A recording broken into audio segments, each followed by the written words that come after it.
रहा हूँ, अपना वतन छोड़ के आ रहा हूँ। तेरी जमीन पर खड़े होकर अगर अपनी बात न कर जाऊं तो इब्ने हैदर न कहना। जिंदाबाद जिंदाबाद। तेरी छाती पर सवार होकर हुसैन अगर मुस्तफा का खुतबा न पढ़ दे तो दिलावर हुसैन न कहना, क्योंकि अली के कछार के शेरे बबर को हुसैन कहते हैं। जो बाबे नबूवत का गार्ड हो उसे हुसैन कहते हैं। जो सहाबा की सहाबियत के आबरू की लाज निभाए उसे हुसैन कहते हैं। वक्त के वली नहीं वली कर को हुसैन कहते हैं। वक्त के अजीम सहाबी को हुसैन कहते हैं। वक्त के अजीम मुहद्दिस को हुसैन कहते हैं। वक्त के अजीम मुफस्सिर को हुसैन कहते हैं। वक्त के अजीम कुरान के हाफिज को हुसैन कहते हैं। जिंदाबाद जिंदाबाद। इसलिए मामूली बात नहीं है साहब, इमाम का जिक्र इन जबानों पर आ जाना मुकद्दर बेदार होने के लिए काफी है। क्योंकि जलीलों के जिक्र भी जलीलों की जबान तक रहते हैं, लेकिन जो शेरे बबर होता है उसका जिक्र भी शेरों को अता किया जाता है, दिलों को नहीं अता किया जाता।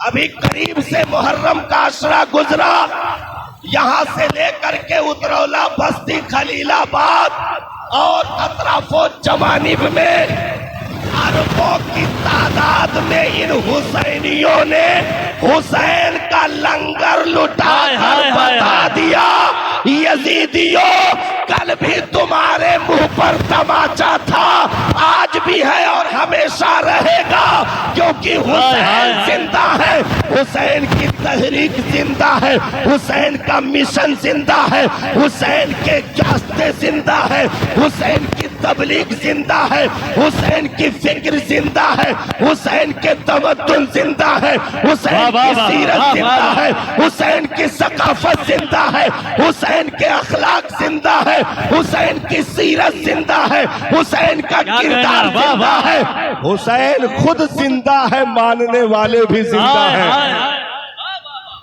नारे तकबीर, नारे रिसालत, जिक्रे शोहदाए करबला, मसल के आला हजरत। क्या कहना, ये तो हम लोगों का मामला है, हम लोगों का मामला है कि अल्हम्दुलिल्लाह हम कहीं भी टेंट लगाकर बैठ कर अपने इमाम के इश्क में घूम लेते हैं, हाय हाय हाय, घूम लेते हैं। कूफा के बाजारों से आज तक जिन्हें कोढ़ का मरज है उसे नस्ले यजीद कहते हैं। हाय हाय, क्या कहना, आज भी वो घुटन में ऐठ रहे हैं और इमाम का आशिक आज भी इसके हुसैन में झूम रहा है, क्योंकि इमाम आली मकाम का जिक्र कर ले जाना ये ऐरे गैरे नत्थु खैरे का काम नहीं है, क्योंकि इमाम का जिक्र जिब्रील करते हैं, इमाम का जिक्र सहाबा करते हैं, इमाम का जिक्र मुस्तफा करते हैं। अरे आदम से लेकर के ईसा तक 1 लाख कमो बेश 2,24,000 नबियों की आरज़ुओं का नाम इमाम हुसैन है। मुस्तफा जिसका जिक्र करे उसे हुसैन कहते हैं। अरे खुदा जिसका जिक्र करे उसे हुसैन कहते हैं। वाह वाह वाह। इसलिए मुकद्दर के धनी है हमारा, गहरे को ये चीज समझ नहीं आ सकती, क्योंकि अच्छी चीजों को समझने के लिए अच्छा होना भी जरूरी है। और बिल्कुल तवज्जो आप इधर रखिए, माइक की तरफ ना देखिए।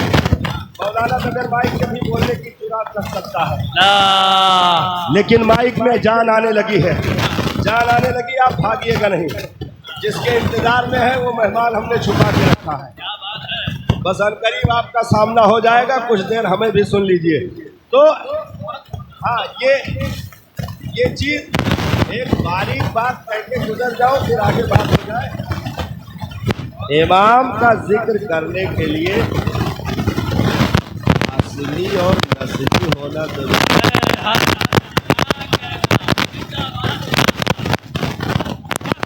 सजरे नापे जाते हैं,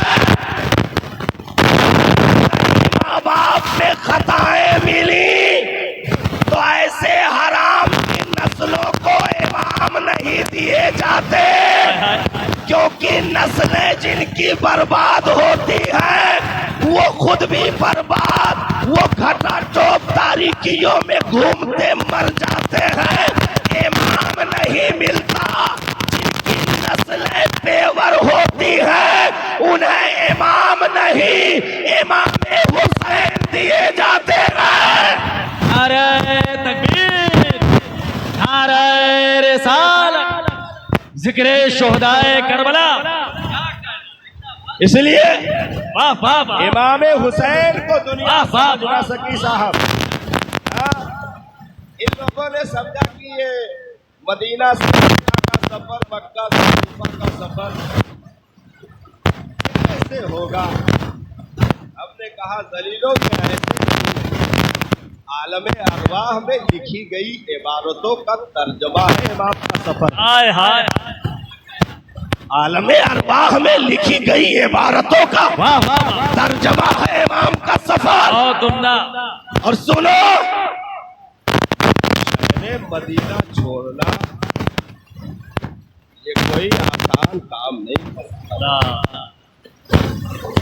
लाखों बार मौत तो गले लगा लेते, लेकिन मदीना छोड़ने को न कहना। आज हम आशिकों का ये आलम है। दुनिया के जितने भी शहर हैं, जिंदगी की तमन्नाएं हैं, वाहिद शहर मदीना है पूरी दुनिया में जहां मौत की तमन्ना होती है साहब। आगे जाहिर तो ये मुकम्मल हो गया, अब चलने की तैयारी करिए साहब। हमने देखा है गुंबद खतरा को देखकर लोग फाड़े मार कर रोते हैं, कि जहां हजरत फारूक आजम मदफन की जगह तलाश करें उसे मदीना कहते हैं। जहां इमाम मालिक जैसी हस्ती अपनी पूरी जिंदगी गुजार दे और मदीना के बॉर्डर के बाहर इस कौम से कदम न रखें, कहीं शहर मदीना से बाहर मौत न आ जाए।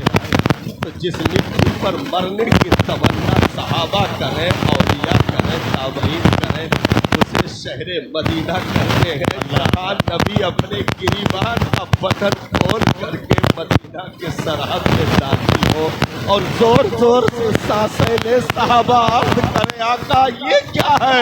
इरशाद फरमाए साहबा मेरे शहर मदीना के गर्दो गुबार में भी रब ने शिफा रखी है, यहाँ के हवाओं में भी रब ने शिफा रखी है।